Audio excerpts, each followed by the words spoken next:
అందరికీ పెద్ద హాయ్ అండి. ఈసారి కన్యాకుమారికి ఎలా అయినా వెళ్ళాలని ఎప్పటినుంచో ప్లాన్ చేస్తున్నామనమాట. సో, ఆ విశేషాలు తెలుసుకోబోయే ముందు ఈ ఛానల్‌ని సబ్స్క్రైబ్ చేసుకోవడం మర్చిపోకండి. సో, రేణిగుంట నుంచి కన్యాకుమారికి డైరెక్ట్ ట్రైన్ అవైలబుల్ ఉంది. 16 అవర్స్ ఆఫ్ జర్నీ అనమాట. డైరెక్ట్ కన్యాకుమారి లాస్ట్ స్టేషన్‌లో దిగిపోవచ్చు. ఎక్కడ మారాల్సిన అవసరం లేదు. సో, ట్రైన్ జర్నీ అంతా సాఫీగా సాగిపోయింది. రేణిగుంటలో మధ్యాహ్నం 3:00కి ఎక్కితే కన్యాకుమారిలో దిగేసరికి 12 అయిందనమాట. కన్యాకుమారి అనగానే అందరికీ గుర్తొచ్చేది అక్కడ సన్‌రైజ్.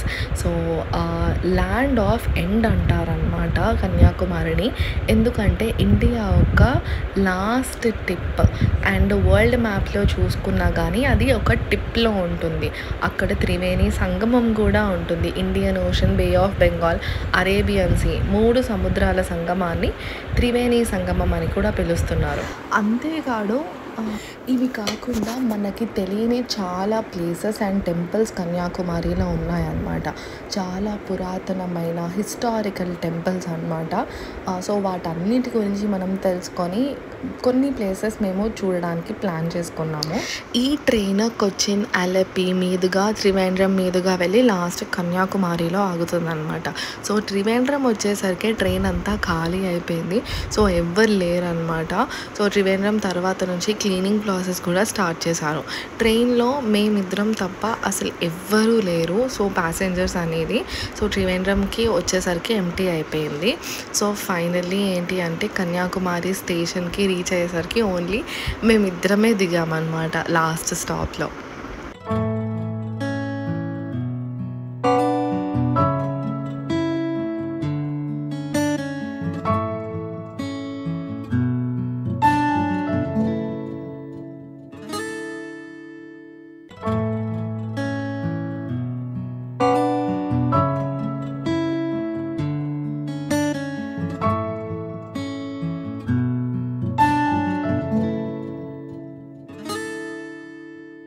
బేసిక్‌గా మేము ప్లాన్ చేసుకున్న టైంకి లాంగ్ వీకెండ్ వచ్చిందనమాట. సో, లాంగెస్ట్ జర్నీ కాబట్టి కొంచెం ఎక్కువ టైం కావాలి అండ్ అక్కడ ప్లేసెస్ కూడా చూడడానికి టైం సరిపోవాలని కన్యాకుమారి ప్లాన్ చేసుకున్నాం. అది మంచి సమ్మర్ సీజన్. లిటరల్లీ మేము ఏప్రిల్ ఫస్ట్ వీక్‌లో వెళ్ళామా. యాక్చువల్‌గా సమ్మర్ సీజన్ కాబట్టి ఫుల్ ఎండలు ఉన్నాయన్నమాట. పీక్ స్టేజ్‌లో ఉన్నాయన్నమాట ఎండలు అనేవి. సో, బెస్ట్ టైం ఏంటి అంటే కన్యాకుమారి విజిట్ చేసేది వింటర్లో విజిట్ చేస్తే చాలా బాగుంటుంది. సమ్మర్ అయ్యేసరికి ఏమైపోయిందంటే ఎండల వల్ల అసలు స్కిన్ కూడా కాలిపోయింది. అంత ఎండలు ఉన్నాయి. సో, మేము స్టేషన్ నుంచి డైరెక్ట్గా హోటల్కి వెళ్ళాము. హోటల్ వచ్చేసి వితిన్ 1.5 కిలోమీటరే ఉండే అనమాట. అయినా కూడా ఆటో వాళ్ళు కొంచెం ఎక్కువనే ఛార్జ్ చేస్తారు కదా మనం కొత్త అని తెలిసేసరికి. సో, అరౌండ్ 80 రూపీస్ ఛార్జ్ చేశారు. మేమున్న హోటల్ పేరు వచ్చేసి గోపి నివాస్ గ్రాండ్. హోటల్ అయితే డీసెంట్గానే ఉంది. అంతకన్నా మంచి మంచి హోటల్స్ ఉన్నాయి. వాటి డీటెయిల్స్ నేను డిస్క్రిప్షన్లో ఇస్తాను. సో, మేము ఫ్రైడే బయలుదేరి సాటర్డే దిగామన్నమాట. ఫస్ట్ మేము వివేకానంద మెమోరియల్ రాక్ని విజిట్ చేయడానికి వెళ్ళాము. అక్కడ బోట్లో వెళ్ళాలి. సో, టికెట్ తీసుకోవడానికి లైన్ అనమాట. ఇదంతా క్యూ లైన్. సాటర్డే రోజు ఎక్కువ లేరు. సో, మాకు టికెట్ తొందరగానే దొరికేసింది. 75 రూపీస్ పర్ పర్సన్ అనమాట కాస్ట్ వచ్చేసి. సో, ఆ టికెట్ చూపిస్తే మనల్ని ఇలా బోట్ వరకు తీసుకెళ్తారనమాట. సో, ఇదంతా చూసారు కదా. ఇది యాక్చువల్గా చాలా రష్ ఉంటుంది సండేస్ అది అయితే. ఎవ్వరు లేరు కాబట్టి ఫ్రీగా వెళ్ళిపోయాము. సో, లోపలికి వెళ్తే ఇదంతా హార్బర్ అనమాట. బోట్స్, షిప్స్ అన్నీ ఆగుతాయి ఇక్కడ. సో, ఇక్కడ నుంచి మనము వేరే ఫెర్రీ లాంటిది ఎక్కి అక్కడికి మధ్యలో ఒక ప్లేస్ ఉంటుంది కొంచెం ఐలాండ్ లాగా. దాని మీద వివేకానంద మెమోరియల్ రాక్ అనేది ఉంటుందన్నమాట.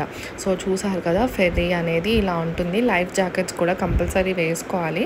సో, అందరూ కంపల్సరీ ఎక్కే ముందు లైఫ్ జాకెట్ని కలెక్ట్ చేసుకొని ఫెర్రీ అనేది ఎక్కేసామన్నమాట. సో, ఆల్మోస్ట్ ఒక 15 మినిట్స్ ఆఫ్ టైం పడుతుంది. చుట్టూ సీనరీ అయితే చాలా బ్యూటిఫుల్గా అండ్ ప్లెజెంట్గా ఉంటుందన్నమాట.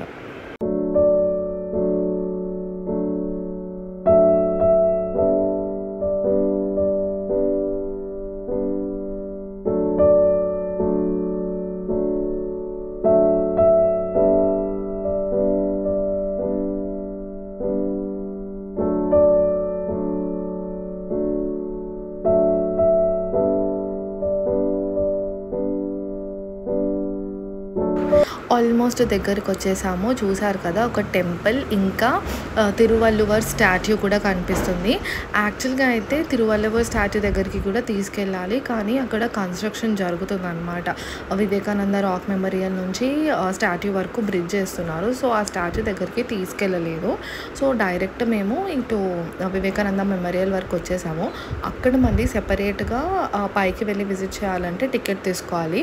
పర్ పర్సన్ కాస్ట్ వచ్చేసి 30 రూపీస్ అనమాట. సో చూసారు కదా ఈ రాక్, దీన్నే వివేకానంద మెమోరియల్ రాక్ అంటారనమాట. ఆ టెంపుల్ లాగా కనిపిస్తుంది కదా, మందిరం లాగా పైన ఫ్లాగ్ ఎగురుతూ, దాని లోపల వివేకానంద స్టాట్యూ ఉంటుందన్నమాట.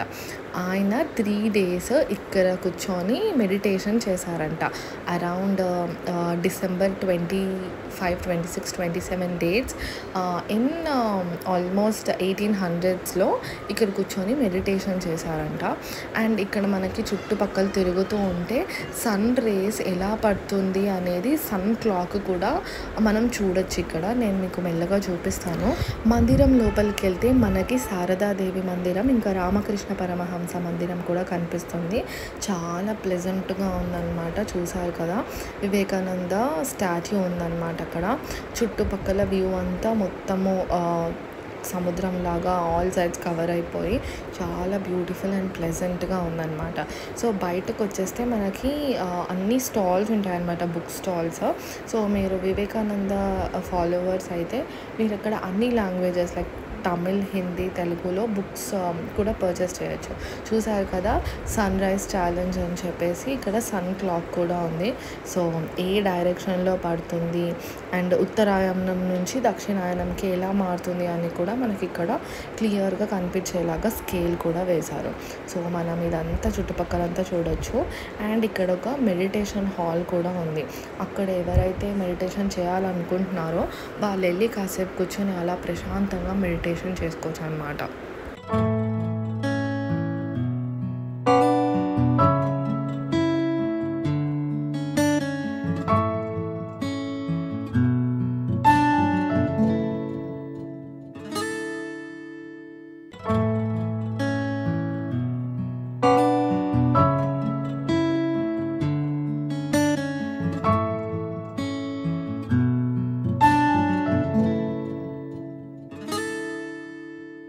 ఇక్కడ ట్రైన్డ్ స్కూబా డ్రైవింగ్ ఎక్స్పీరియన్స్ ఉన్న వాళ్ళు స్కూబా డ్రైవింగ్ కూడా చేయొచ్చు. దానికోసం సర్టిఫికేట్ ఇంకా ఆ స్కిల్ మనకి వచ్చు అనే ప్రూఫ్ కూడా కావాలన్నమాట. సో చూసారు కదా ఇక్కడ కొంతమంది స్కూబా డైవింగ్ చేసుకునే వాళ్ళు ఆ సర్టిఫికేట్ తీసుకొని చూపించి ఇన్స్ట్రక్టర్స్ పర్ఫెక్ట్గా ఉంటే, అన్ని ఇన్స్ట్రక్షన్స్ పర్ఫెక్ట్గా ఉంటే వాళ్ళని స్కూబా డైవింగ్ చేయడానికి అలౌ చేస్తున్నారు. సో ఫైనల్లీ రిటర్న్లో ఏ ఫెరీ అయితే ఉంటే ఏదన్నా ఎక్కేసేయచ్చు అనమాట. చూసారు కదా అసలే సమ్మర్ సీజన్లో ఇంత రష్ ఉంది.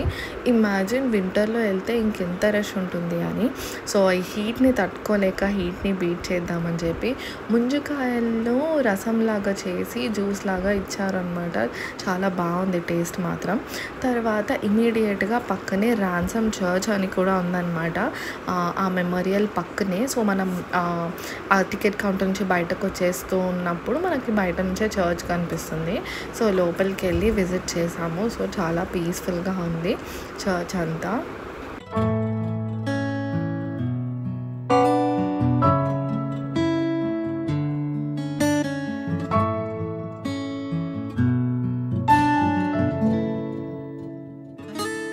మేము వచ్చింది మధ్యాహ్నం 12 కదా, ఆ రోజు సన్ రైజ్ మిస్ అయ్యాము.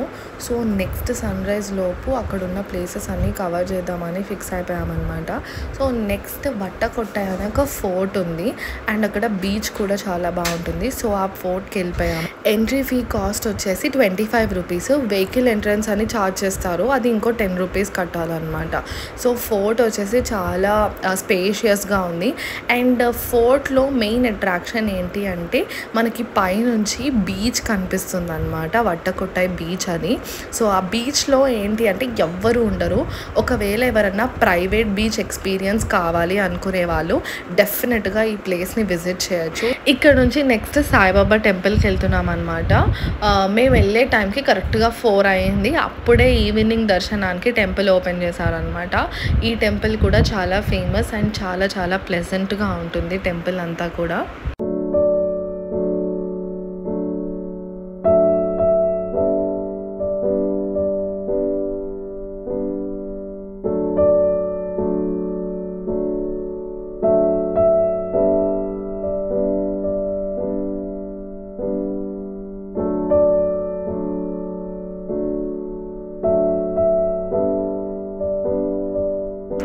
ఇక్కడ నుంచి మనం నెక్స్ట్ వెళ్ళబోయే టెంపుల్ చాలా ఫేమస్ అండ్ పవర్ఫుల్ టెంపుల్. త్రిమూర్తులు ఏకశిలగా మనకి దర్శనమిస్తారు. ధనుమలయన ఆలయము సుచింద్రంలో ఉంది. ఒకటే విగ్రహంలో కింద బ్రహ్మ, మధ్యలో విష్ణువు, పైన శివుడు ఉంటారన్నమాట. శివుడు ఆదిశంకరాచార్యులకి ప్రణవ మంత్రాన్ని ఉపదేశించిన ప్లేస్ అంట ఇది. ఇంకా ఇంద్రుడు అహల్య విషయంలో పొందిన శాపాన్ని పోగొట్టుకోవడానికి ఇక్కడి స్వామివారిని పూజించారంట. కాగుతున్న నెయ్యలో మునిగి శాప విమోచనం పొందాడంట. స్వామి దయ వల్ల ఒళ్ళంతా ఉన్న కళ్ళు పోయి మళ్ళీ మామూలు రూపాన్ని ధరించాడని కథనం చెప్తుంది. దేవేంద్రుడు శుచి అయిన ప్రదేశం కాబట్టి ఈ ప్లేస్ని సుచింద్రం అని పిలుస్తారంట. నేరం చేసిన వారిని ఈ ఆలయానికి తీసుకొని వచ్చి సలసల కాగుతున్న నేతిలో చేతులుంచి బొబ్బులు రాకపోతే నిర్దోషి అని తేలుస్తారంట. మొన్నటి వరకు ఇక్కడ ఇది ఆచారంగా ఉండేది. ఇక్కడున్న ఇంకో ప్రాముఖ్యత ఏంటి అంటే ముఖమండపం దగ్గర ఒక పొడుగు వెదురుతో చేసిన ఒక కర్రలాగా ఉంటుందన్నమాట. అక్కడ నుంచి సంగీతంలోని సప్త స్వరాలు వినిపిస్తాయి. సో ఆ స్తంభం కూడా చాలా ప్రాముఖ్యత కలిగి ఉంది. ముందు ఏమో పురుష రూపము, వెనుక స్త్రీ రూపంలో ఉండడము ఇంకొక ప్రత్యేకత. ఇక్కడ హనుమాన్ యొక్క విగ్రహం ఉంది. ఎత్తైన హనుమాన్ విగ్రహము ఎలా ఉంటుంది అని అంటే తోక నెత్తి మీద ఉంటుందన్నమాట. లంకని సందర్శించినప్పుడు హనుమంతుడు లంకని మొత్తం నిప్పు పెట్టాడు కదా, అప్పుడు ఆ నిప్పు వల్ల తోకకి అంటుకొని ఆ తోక నెత్తి మీదకి వచ్చింది అని స్థల పురాణం చెప్తుంది. సో అలాంటి విగ్రహం రూపంలో దర్శనమిస్తాడనమాట హనుమంతుడు. ఇక్కడ దర్శనం చేసుకున్న తర్వాత జైన్ టెంపుల్ ఒకటి చాలా ఫేమస్ ఇక్కడ దారిలోనే ఉంటుంది. సో జైన్ టెంపుల్ని కూడా దర్శనం చేసుకున్నాము. టెంపుల్ మొత్తం పాలరాతితో ఆర్కిటెక్చర్ అంతా చాలా అందంగా డిజైన్ చేసి ఉంటుందన్నమాట. సో ఇది వచ్చేసి కన్యాకుమారిలో ఉన్న Jain temple.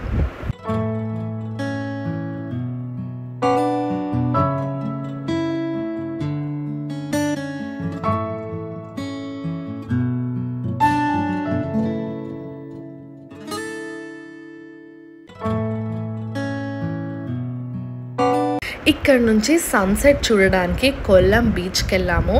Kollam beach is the best place for sunset view అన్నమాట. సో అక్కడికి వచ్చేసరికి కరెక్ట్గా 6:30 PM సన్సెట్ అవ్వడం అనేది స్టార్ట్ అవుతుందన్నమాట. బీచ్ మొత్తం చాలా జనాలతో రష్గా ఉంది. అండ్ మేము ఒక స్పాట్ చూసుకొని సన్సెట్ అనేది చూసాము. చాలా చాలా బ్యూటిఫుల్ ఎక్స్పీరియన్స్ అని. నెక్స్ట్ డే ఎర్లీ మార్నింగ్ మేమైతే 5 o'clockకే లేసాము. సన్ రైజ్ అనేది 6:34 AM అవుతుందంట.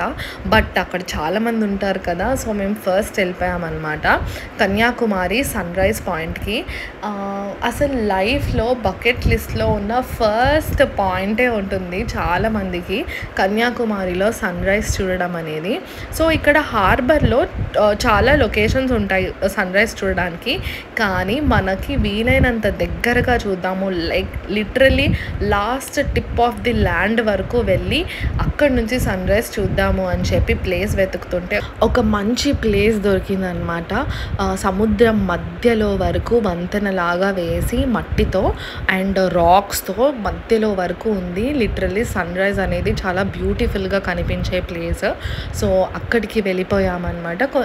బైక్స్ అనేవి లాస్ట్ పాయింట్ వరకు రావు, మధ్యలో వరకు కొంచెం డిస్టెన్స్ వరకు వచ్చేసి మళ్ళీ అక్కడ నుంచి నడవాలన్నమాట.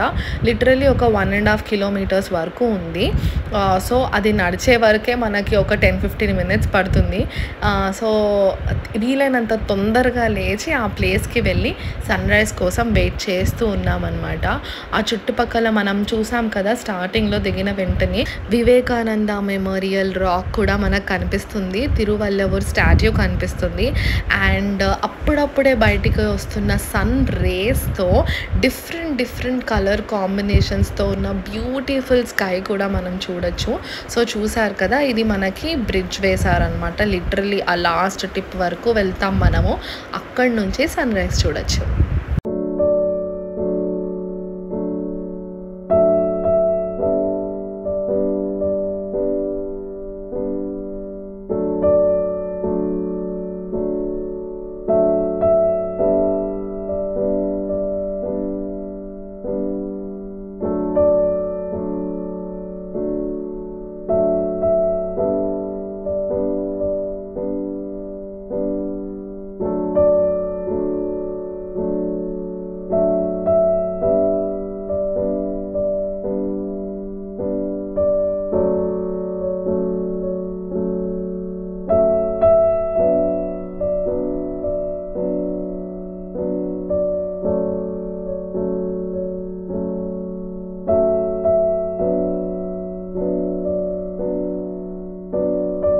యాక్చువల్‌గా సన్‌రైజ్ ఫస్ట్ అయ్యేది అరుణాచల్ ప్రదేశ్‌లో.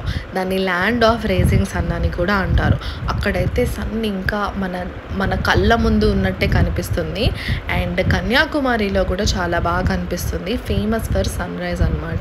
So last land of India అని కూడా అంటారు కన్యాకుమారిని. అండ్ ఈ ప్లేస్‌లో అలా సముద్రం నుంచి ఇలా పైకొస్తుంటే నిజంగా చాలా బాగుందనమాట.